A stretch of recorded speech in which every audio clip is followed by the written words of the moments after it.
नमस्कार दोस्तों, मैं आपका दोस्त मिथिलेश स्वागत करता हूँ अपने यूट्यूब चैनल डिजिटल गुरु इन हिंदी के और एक वीडियो में आपका। आज मैं आपके लिए लाया हूँ एक बेहतरीन सा वीडियो जो कि न्यूज़ अपडेट है राहत फसल योजना से संबंधित।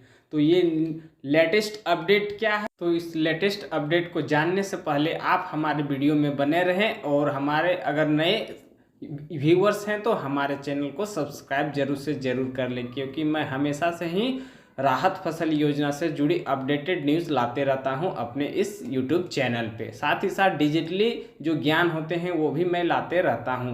तो आपका पैसा जो है अभी तक क्यों नहीं आया है, और किसी का पैसा आ गया है, किस कारण से आपका पैसा नहीं आया है, तो इसी के बारे में डिटेल से हम इस वीडियो में जानेंगे। और आपका कहां पर फंसा हुआ है, किस कारण से फंसा हुआ है, मैं इस वीडियो में पूरी डिटेल से जानने किसानों वाला का हूं। पैसा नहीं आने का मुख्य कारण था कि जो झारखंड सरकार के लिए केंद्र से टीम आनी थी, वो किसानों का जायजा लेने के लिए कि क्या वास्तव में झारखंड में सूखा पड़ा है। झारखंड के लगभग 226 प्रखंडों को सूखाग्रस्त घोषित किया गया था। तो केंद्र सरकार की एक कमेटी थी जो आने वाली थी और लगभग आ चुकी है, और सभी जिलों में जांच भी चल रहा है। और जिनके भूमिहीन किसान हैं उनका भी वेरिफिकेशन हो रहा है। वेरिफिकेशन होने के बाद क्या होगा कि केंद्र की टीम अपना रिपोर्ट सौंपेगी केंद्र सरकार को, और केंद्र सरकार उसके बाद की पैसा जो है वो राज्य सरकार को सौंप देगी, और राज्य सरकार क्या करेगी, डीबीटी के माध्यम से उनको उनके खाते में पैसे को ट्रांसफ़र कर देगी। इसीलिए 226 प्रखंडों में धीरे धीरे वेरिफिकेशन का काम हो रहा है। और सूखा राहत पैकेज के लिए लगभग 900 करोड़ रुपए की मांग की गई थी भारत सरकार ने, और इसी को भारत सरकार ने एक कमेटी गठित किया जिसमें 3500 रुपये प्रत्येक किसान को देने था। और रबी की फसल शुरू होने से पहले ही ये जांच सभी को कर लेना है, केंद्र के टीम को। रबी की फसल के बुआई के समय किसानों को भी फिर से अगर मौसम की मार उन लोगों को झेलना पड़े तो रबी की फसल के लिए सूखा राहत योजना का फिर से आवेदन कर सकते हैं। इसीलिए रबी के अनुसार सूखा होने से पहले ही राहत योजना के तहत ये किसानों को दे रही है। पैसे में क्या मिला, मुख्यमंत्री सूखा राहत योजना देवघर जिला कृषि पदाधिकारी शशांक शेखर ने बताया कि देवघर जिला में श्रेणी क ख ग में कुल 2,33,250 किसानों ने आवेदन किया था। और इसमें एक रिपोर्ट के अनुसार परमजीत कुमार देवघर खदान की खेती के लिए उन्होंने क्या किया था, सुखाड़ में मार जलने किसानों को मुख्यमंत्री सुखाड़ राहत योजना के तहत पैसे का भुगतान शुरू कर दिया। राज्य सरकार ने प्रति एकड़ 3500 रुपये के मुआवजे की घोषणा की थी, जिनमें से किसानों को वो पैसा भेजना 29 दिसंबर से खाते में डीबीटी के माध्यम से शुरू कर दिया गया था। और लगभग 400 करोड़ रुपये पैसा किसानों को 6.5 लाख किसानों को भेजा जा चुका है।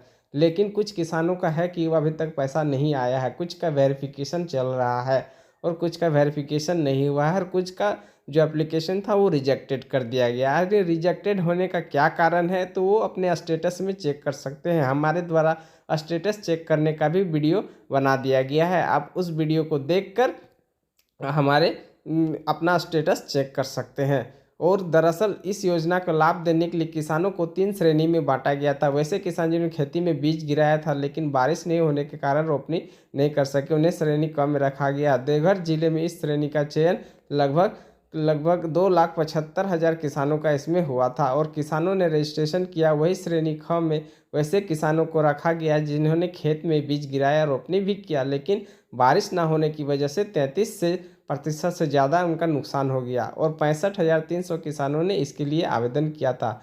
जबकि श्रेणी ग में वैसे किसान शामिल है जो भूमिहीन है, यानी दूसरों की ज़मीन पर खेती करते हैं। इन्हें कृषक मजदूर भी कहा जा सकता है। इस श्रेणी का चयन कर देवघर में कुल 9,375 किसानों ने रजिस्ट्रेशन कराया था। और देवघर जिले में अभी क्या है, सारा भूमिहीन किसानों का जांच लगभग वहाँ वेरिफिकेशन लगभग आरंभ हो चुका है, और उनका मुआवजा भी लगभग 2,33,250 किसानों को सूखा राहत योजना के तहत रजिस्ट्रेशन कराने के बाद उनका पैसा दिया जा रहा है, धीरे धीरे स्टेप बाय स्टेप। और एक किस्त लगभग सरकार ने भेज दिया है, और दूसरी किस्त जो है वो लगभग आने ही वाली है। 15 जनवरी से पहले ही हो सकता है, या 15 जनवरी के बाद सभी किसानों के खाते में डीबीटी के माध्यम से ट्रांसफ़र कर दिया है।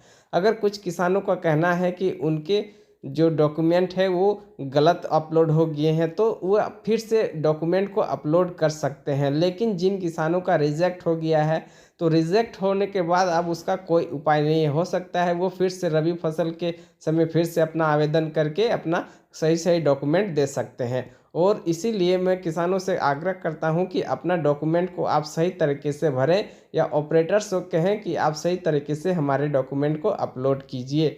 अगर किसी किसान का अगर कोई खाता अपलोड गलत हो गया है, किसी का वंशावली अपलोड गलत हो गया है, तो आप उसे अभी भी ज़मीन भूमि विवरण में जाकर हमारे दिए गए डिस्क्रिप्शन लिंक में जाकर आप उसे अपना सुधार कर सकते हैं, एडिट के थ्रू एडिट कर सकते हैं। और अगर नहीं कर पा रहे हैं तो आप मुझे मैसेज कीजिए, मैं आपको सारा प्रोसेस बताऊंगा कि किस तरह से उसमें सुधार किया जा सकता है।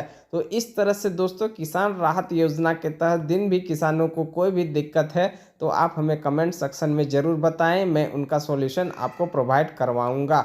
और जिन किसानों का अंडर प्रोसेस है वो अगर वेरिफिकेशन नहीं हुआ है तो वो भी वेट कीजिए, आपका ज़रूर से ज़रूर वेरिफिकेशन होगा, क्योंकि वेरिफिकेशन बहुत सारे किसान हैं ना, इसीलिए उनका टाइम लग रहा है, लेकिन वेरिफिकेशन निश्चिंत होगा, उनका पैसा भी निश्चिंत आएगा अगर वो सारा फॉर्म सही भरे होंगे तो। अगर गलत भरे हैं तो उनका तो कोई उपाय नहीं है, क्योंकि उपाय एक ही है, अगर डॉक्यूमेंट अपलोड गलत हुआ है तो वो आप एडिट कर सकते हैं, लेकिन जो अगर फॉर्म गलत भर दिए हैं तो वो उसका एडिट का ऑप्शन उस पर नहीं दिख रहा है।